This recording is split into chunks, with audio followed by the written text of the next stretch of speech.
Google's Pixels will read your heart rate and respiratory rate with their cameras.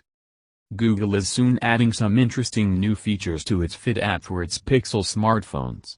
You'll be able to measure your heart rate by placing a finger on the rear camera, which reminds us of a fad from many years ago in the Android world. This works by tracking color change as blood moves through your fingertip.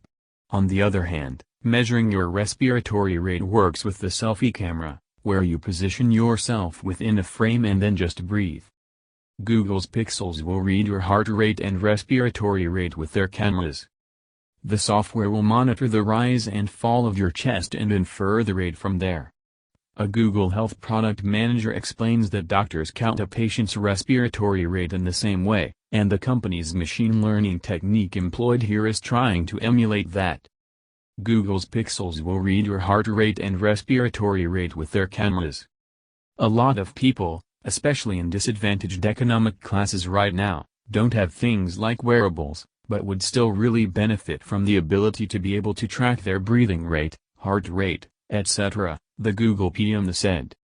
According to Google's internal studies, the respiratory rate feature is accurate within 1 breath per minute, for people both with and without health conditions. The heart rate readings were accurate within 2%. The features were tested on people with a range of skin tones, and had similar accuracy. These may make it to non-Pixel phones in the future, but Google first wants to study how well they would work on other devices. Thank you for watching. Please like and share and subscribe.